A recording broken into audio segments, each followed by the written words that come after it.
Speaking of refusing to back down, I'd like to introduce you now to a very brave man who's been speaking about his personal battle with Alzheimer's disease. Please welcome my hero, Lou Bordisso.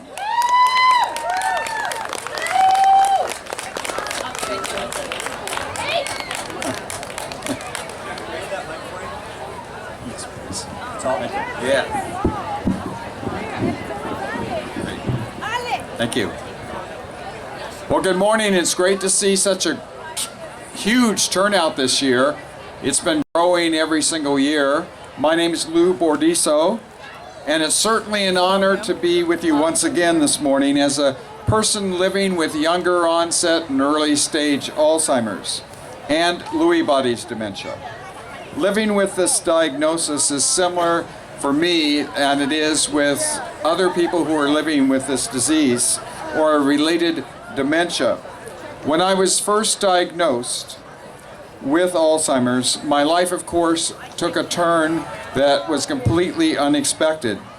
The days and the plans that I had for my life had changed forever. And due to my Alzheimer's diagnosis, I had to retire early, of course, and found myself not eligible for my pension from Contra Costa County. I went from the top of my pay grade, working for Contra Costa County as a mental health provider, to living on a meager budget supported by Social Security disability. And it's difficult not working and being at home most of the week by myself. Most people I know who are my peers and my friends are working 9 to 5, so I find myself home alone, isolated most of the week. My highlight of the week is coming to Lafayette on Thursdays to my support group for Alzheimer's and being able to come to Walnut Creek and to shop, to go to a restaurant, and go to a movie. So these days I find myself, especially when I'm at home, confused and more forgetful. No longer am I able to write even simple checks or even pay my own bills. I simply can't keep track of my finances. I can no longer manage my own medications either. I forget to take my medications altogether, or I double dose because I've forgotten that I've already taken my medications for the day. And so for my safety, my care partner now manages both my finances as well as my medications. I find myself constantly missing appointments by showing up on the wrong day or at the wrong time or forgetting to go to the appointments completely. The missed appointments at doctor's offices is beginning to really take its toll with the late fee charges and no-show charges. No longer am I able to drive. I find myself dependent on public transportation, on friends and family members in order to get me to and from doctor's appointments, to and from pharmacies, and to and from just to go to the grocery store for some milk.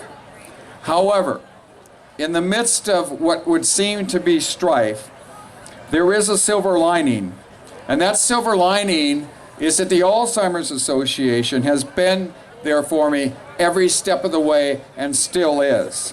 The Alzheimer's Association has helped me through advocacy and support groups. They have helped me by having a listening ear, a warm heart, a hug when I need it, especially when I'm feeling lonely or down or discouraged. Most importantly, the Alzheimer's Association has encouraged me to nowadays focus on my strengths and not dwell on my shortcomings. The Alzheimer's Association has given those of us living with Alzheimer's a voice and a place at the table and a chance to put a face on this disease.